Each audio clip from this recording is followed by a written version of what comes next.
سلام. واقعا نمیدونم اینو الان چند نفر قراره بشنون یا اصلا کسی قراره بشنوه اینو یا این ویدیو رو ببینه، ولی یه چیزی هست که میخوام بگم. فقط شروع کنم. قطعا این جمله رو 1000 بار شنیدیم هممون، ولی فرقش چیه؟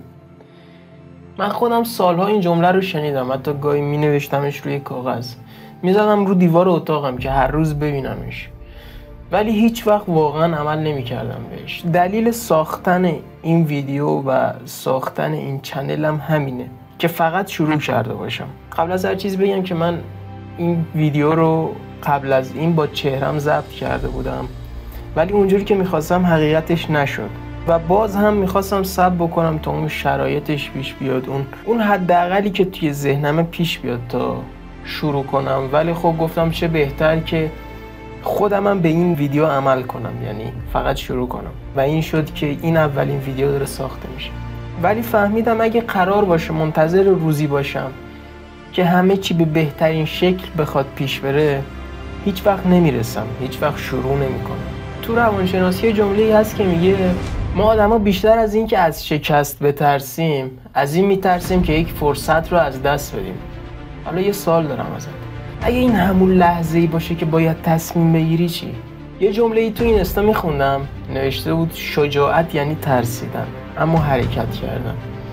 شجاعت یعنی بگی میترسم ولی بازم انجامش بدی. تو دل همین جمله است که جادو اتفاق میفته. وقتی شروع میکنی یه چیزی توی وجودت بیدار میشه. وقتی ما شروع میکنیم انگار ناخودآگاه اون مسیر خودش ساخته میشه. اون قسمت واقعی تو که تا حالا فقط ساکت نگاه میکرد، حالا میگه آفرین بالاخره انجامش دادی. و اون حس رضایت بزرگترین چیزیه که به دستش میاریم ما، که باعث میشه اون مسیر رو بسازیم. راستش ما آدم‌ها یه نیاز عمیق داریم، اونم نیاز به تعلقه. یعنی چی؟ یعنی حس کنیم که تنها نیستیم، که یکی مثل خودم هست که فهمیده میشم. و این اولین ویدیو مثل استارت یه چالش میمونه. پس اگه تو هم اینجایی، یعنی یه جرقه‌ای توی تو هم هست و اینجا همونجاست که بهت میگم تنها نیستی. یه جمله‌ای میخوندم میگفت زندگی قرار سخت باشه، ولی انتخاب با توئه که سختی رو با رشد ترکیب کنی یا با پشیمونی. و پشیمونی اون چیزیه که هیچ وقت ولت نمیکنه، ولی رشد آروم آروم اتفاق میفته، ولی قطعا لذت بخشه و فقط از یه جا شروع میشه. اولین قدم. بذار خیلی ساده بگم، من این ویدیو رو با یه امید از ته دلم شروع کردم، نه چون مطمئنم بهترینه، بلکه چون مطمئنم لازمه. نه برای شما، اول برای خودم، تا بتونم صادقانه به خودم بگم دیدی تونستی، تو هم میتونی.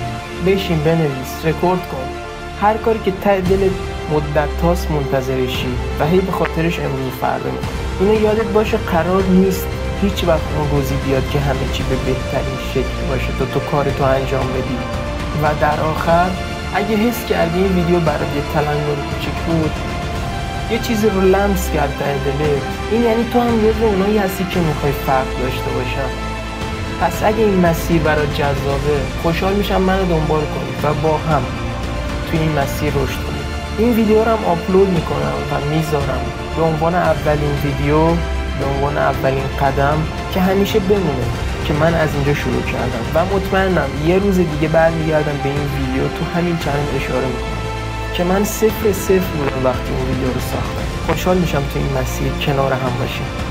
اگه حتی 1% هم بهت انرژی مثبت داد این ویدیو، با ساب کردن، با لایک کردن یا با کامنت گذاشتن، این انرژی مثبت رو به منم منتقل کن تا ویدیوی بعدی بدونید.